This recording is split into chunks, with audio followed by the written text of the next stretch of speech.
നമസ്കാരം.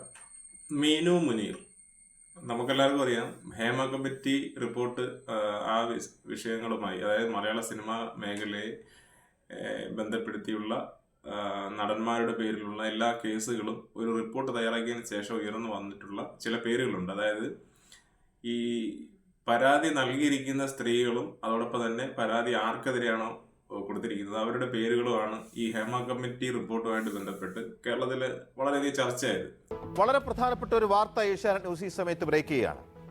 ഹേമ കമ്മിറ്റി റിപ്പോർട്ടിന്റെ അടിസ്ഥാനത്തിൽ രജിസ്റ്റർ ചെയ്ത എല്ലാ കേസുകളും അവസാനിപ്പിക്കാൻ പ്രത്യേക അന്വേഷണ സംഘം. കമ്മിറ്റിക്ക് മുന്നിൽ മൊഴി നൽകിയവർക്ക് കേസുമായി മുന്നോട്ട് പോകാൻ താല്പര്യമില്ലാത്തതുകൊണ്ടാണ് 35 കേസുകളും പോലീസ് അവസാനിപ്പിക്കുന്നത്. 21 കേസുകൾ അവസാനിപ്പിച്ച് പ്രത്യേക സംഘം റിപ്പോർട്ട് നൽകി. പക്ഷേ ഇതിന് ഉള്ളിൽ വളരെയധികം പരാതികൾ വന്നിട്ടുണ്ടെങ്കിൽ അതിൽ എടുത്തു പറയുന്ന ഒരു പേര് ഈ മീനു മുനീർ എന്ന് പറയുന്ന ഒരു ലേഡിയെ കുറിച്ചാണ്. ഈ ഫോട്ടോയിൽ കാണുന്ന ആളാണ്. ഇദ്ദേഹമാണ്, ഈ സ്ത്രീയാണ് ഇപ്പം നിലവിൽ ചർച്ചയായിക്കൊണ്ടിരിക്കുന്നത്. ചർച്ച എന്ന് പറഞ്ഞാൽ മുകേഷ്, അതുപോലെ തന്നെ ജയസൂര്യ, ഇടവേള ബാബു, ഇവർക്കൊക്കെ എതിരെ അവർ ആക്ഷേപം ഉന്നയിച്ചിട്ട്, ആക്ഷേപമല്ല, ഇവർക്കെതിരെ പരാതി നൽകിയിരുന്നു. അപ്പോൾ അതിനൊപ്പമാണ് ബാലചന്ദ്ര മേനോന്റെ ഒരു പരാതി കൂടി കോടതിക്ക് അല്ലെങ്കിൽ ഹേമ കമ്മിറ്റി റിപ്പോർട്ടിൽ വരുന്നത്. അപ്പോൾ ഇതുമായിട്ട് ബന്ധപ്പെട്ട് കേസൊക്കെ നടക്കുകയാണ്. ആദ്യം ഇദ്ദേഹത്തിന് എതിരെ കേസ് കൊടുത്ത സമയത്ത് അദ്ദേഹം ജാമ്യം നേടിയിരുന്നു. കേസ് നടക്കുകയാണ്. ഓക്കെ. പക്ഷേ ഇവർ സമൂഹ മാധ്യമങ്ങളിൽ ഈ ബാലചന്ദ്രന്റെ പേരൊക്കെ പറഞ്ഞ് സംസാരിച്ചതിന്റെ പേരിൽ അവര് പുരുഷന്മാർക്കും അഭിമാനമുണ്ട്, അവർക്കും അവരുടേതായിട്ടുള്ള വ്യക്തിത്വമുണ്ട്, അത് കൂടി പരിഗണിച്ചാണ് നമ്മൾ ബാലചന്ദ്ര മേനോന് ജാമ്യം അനുവദിക്കുന്നത്.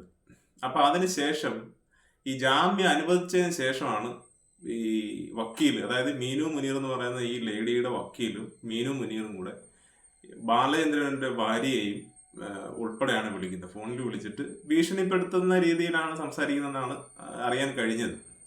അപ്പൊ ഈ ഭീഷണിപ്പെടുത്തുക എന്ന് പറഞ്ഞു കഴിഞ്ഞാൽ വേറൊന്നും അല്ല, നമുക്കറിയാം, പണം തട്ടുകയാണെന്നുള്ള ഒറ്റ ഉദ്ദേശം മാത്രമാണ്. അത് നേരിട്ട് പറയത്തില്ല എങ്കിലും അവരുടെ ഉദ്ദേശം അത് തന്നെയാണ്. അവര് നേരിട്ട് പണം ചോദിക്കാൻ പറ്റില്ലല്ലോ.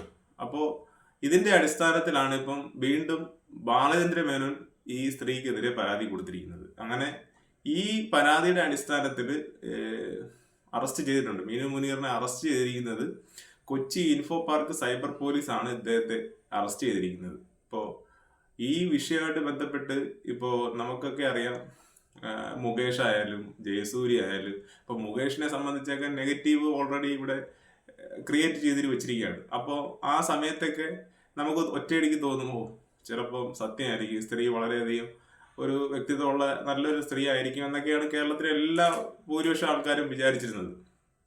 പക്ഷേ പോകെ പോകെ ഇവർക്ക് എതിരെ അല്ലെങ്കിൽ ഇവര് ആർക്കെതിരെയാണോ പരാതി കൊടുത്തത് ആ ഒരു കേസുകളൊന്നും തന്നെ ഇപ്പൊ തെളിയിക്കപ്പെടാതെ പോവുകയാണ്. ഒരു പക്ഷേ തെളിയിക്കാതിരിക്കും. പക്ഷേ ഇവരുടെ ഒരു സമൂഹത്തിലുള്ള ഒരു വിശ്വാസം ഇവർ തന്നെ നഷ്ടപ്പെടുത്തിയിരിക്കുന്ന ഒരു അവസ്ഥയാണ് നമുക്ക് കാണാൻ സാധിക്കുന്നത്. സിനിമ സ്വപ്നങ്ങളുമായിട്ട് നമുക്കറിയാം കുറേ സ്ത്രീകൾ പുറത്ത് ഉള്ളവരൊക്കെ, കേരളത്തിന് പുറത്തുള്ളവരൊക്കെ വരാറുണ്ട്.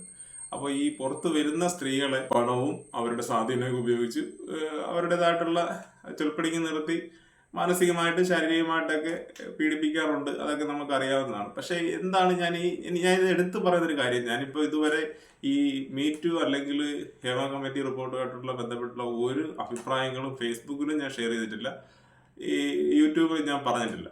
ഞാനിപ്പോൾ ഈ വീഡിയോ ചെയ്യുന്നതിൻ്റെ കാരണം എന്ന് പറഞ്ഞു കഴിഞ്ഞാൽ ഈ കേരളത്തിലെന്നല്ല സിനിമ മേഖലയായിട്ട് ബന്ധപ്പെട്ട് നിൽക്കുന്ന എല്ലാ സ്ത്രീ വ്യക്തികൾക്കും അവരുടെ ഒരു പരാതി ഇനി മുന്നോട്ട് വരികയാണെന്നുണ്ടെങ്കിൽ എത്രമാത്രം കേരളം വിശ്വസിക്കത്തില്ല എന്ന് തന്നെയാണ് ഞാൻ പറയുന്നത്. ഒരു ഓക്കെ, ചിലപ്പോൾ നേരിട്ട് അറിയാവുന്ന ഏതെങ്കിലും സ്ത്രീകൾ അല്ലെങ്കിൽ വ്യക്തിപരമായിട്ട് അറിയാവുന്നവരൊക്കെ ആയിരിക്കാം ഒരുപക്ഷെ വിശ്വാസം നൽകുക. കാരണം ഇങ്ങനെയുള്ള സ്ത്രീകൾ മുന്നോട്ട് വരുമ്പോഴാണ് നല്ല മെറിറ്റുള്ള കേസുകളാണെന്നുണ്ടെങ്കിൽ അതൊക്കെ തള്ളിപ്പോവുകയും വേണ്ടത്ര സ്വാധീനവും അല്ലെങ്കിൽ സപ്പോർട്ടും ഇല്ലാതെ അവർക്കൊക്കെ മാനസികമായിട്ട് തളർച്ച ഉണ്ടാകുന്നത്. കാരണം ഇങ്ങനെയുള്ള സ്ത്രീകളെ ഒരിക്കലും നമ്മൾ സപ്പോർട്ട് ചെയ്യാൻ പാടില്ല. അതാണ് എനിക്ക് ആദ്യമേ പറയാനുള്ളത്. കാരണം ആണുങ്ങൾ പണവും പദവി വെച്ച് ഉപയോഗിക്കുന്ന ആ ഒരു മേഖല ഇനിയും ഉണ്ടാവും എന്ന് തന്നെയാണ് നമുക്ക് തോന്നുന്നത്. ഇപ്പം ഒരു മുസ്ലിം നവനാരിയാണെന്ന് പറഞ്ഞുകൊണ്ട് കുറച്ച് വെട്ടുകിളികളൊക്കെ ഇറങ്ങുന്നുണ്ട്. നമ്മൾ മുസ്ലിം മതം കാര്യങ്ങളൊന്നുമല്ല നമ്മൾ ഇതിനകത്ത് അഡ്രസ്സ് ചെയ്യുന്നത്. ഈ മലയാള സിനിമാ മേഖല എന്ന് പറയുന്നത് ആയിരക്കണക്കിന് പതിനായിരക്കണക്കിന് ആൾക്കാർ ജോലി ചെയ്യുന്ന ഇടമാണ്. അപ്പൊ അതിനകത്ത് പുരുഷനും സ്ത്രീയും ഒക്കെ ഉണ്ട്. അപ്പോൾ ആ രീതി വെച്ച് നോക്കുകയാണെന്നുണ്ടെങ്കിൽ മതം നോക്കിയിട്ടൊന്നും ഒരു കാര്യമില്ല. ആ ഒരു ഫീൽഡിലുള്ള എല്ലാ സ്ത്രീകൾക്കും അവർക്ക് അവരുടേതായിട്ടുള്ള സ്വാതന്ത്ര്യവും ഒരു ആത്മാഭിമാനവും പിന്നെ കുടുംബത്തെ പോറ്റാനുള്ള അല്ലെങ്കിൽ കടബാധ്യതകൾ ഇങ്ങനെയുള്ള പ്രശ്നങ്ങളൊക്കെ വരുമ്പോഴാണല്ലോ സ്വാഭാവികമായിട്ടും ഇങ്ങനെയുള്ള മേഖലകളൊക്കെ തിരഞ്ഞെടുക്കുക. കാരണം സാമ്പത്തികം, നല്ല ജോലി, അത്യാവശ്യം നല്ല സാമ്പത്തികം കിട്ടുമെന്ന് വിചാരിച്ചിട്ടൊക്കെയാണ് വരിക. അപ്പൊ എന്തൊക്കെ പറഞ്ഞാലും ഇപ്പൊ ഇത് ഇങ്ങനെ പറഞ്ഞുകൊണ്ട് നമ്മൾ പുരുഷന്മാരെ ഒന്ന് മാറ്റി നിർത്തുന്നതല്ല. ഇപ്പൊ ഉദാഹരണത്തിന് ഇപ്പം മെൻസ് അസോസിയേഷൻ എന്നും പറഞ്ഞൊക്കെ ഇപ്പം കേരളത്തിൽ ചാടിപ്പറഞ്ഞ് വരുന്നുണ്ട്. അപ്പൊ അവരുടെ അടുത്തൊക്കെ കൂടി നമ്മൾ പറയാനുള്ളതാണ്, നിങ്ങൾ കൃത്യമായിട്ട് നിയമത്തിന്റെ അടിസ്ഥാനത്തിൽ പോവുകയാണെന്നുണ്ടെങ്കിൽ ഇവിടെ ഒരു മെൻസ് അസോസിയേഷൻ ആവശ്യമില്ല. അപ്പോൾ ഒരു അനാവശ്യമായിട്ട് ഒരു പുരുഷനിൽ നിന്ന് സാമ്പത്തികം അല്ലെങ്കിൽ എന്തെങ്കിലും തട്ടിപ്പ് നടത്താനാണ് ഒരു സ്ത്രീ വരുന്നതെന്നുണ്ടെങ്കിൽ നിങ്ങൾ ധൈര്യമായിട്ട് നിയമമായിട്ട് മുന്നോട്ട് പോവുക. അതിനുശേഷം നിങ്ങളുടേതായിട്ടുള്ള ഒരു വ്യക്തിത്വത്തിന്റെ അടിസ്ഥാനത്തിൽ മാനനഷ്ട കേസ് തന്നെ ഫയൽ ചെയ്യാൻ പറ്റും. അപ്പോൾ ഈ സ്ത്രീകൾ ഇങ്ങനെ ലൈൻ നിന്നുകൊണ്ട് പുരുഷന്മാരെ ആക്രമിക്കുന്നു, നിയമപരമായിട്ട് യാതൊരു രക്ഷയില്ല എന്ന് പറയുന്നതിനൊന്നും ഒരു അടിസ്ഥാനമില്ല. അതിന് നേരെ ഉദാഹരണമാണിത്. നോക്കൂ, കൃത്യമായിട്ട് ബാലേന്ദ്രൻ മേനോൻ എന്ന് പറയുന്ന ഒരു വ്യക്തി കൃത്യമായിട്ട് കാര്യങ്ങൾ ഇടപെട്ട് ചെയ്യുന്നുണ്ട്. ഇതുപോലെ നമുക്ക് പുരുഷന്മാർക്കും ചെയ്യാവുന്നത് തന്നെയാണ്. അപ്പൊ ഞാൻ കൂടുതൽ നീട്ടിക്കൊണ്ട് പോകുന്നില്ല, പറയാൻ കുറെ ഉണ്ട്. അപ്പോൾ നിങ്ങൾക്കറിയാവുന്ന കാര്യങ്ങളൊക്കെ തന്നെയാണ് ഞാനും പറയുന്നത്. പക്ഷേ ഈ ഒരു വിഷയമായിട്ട് ബന്ധപ്പെട്ട് ഞാൻ ജസ്റ്റ് ഒന്ന് സൂചിപ്പിച്ചു എന്ന് മാത്രം. നന്ദി, നമസ്കാരം.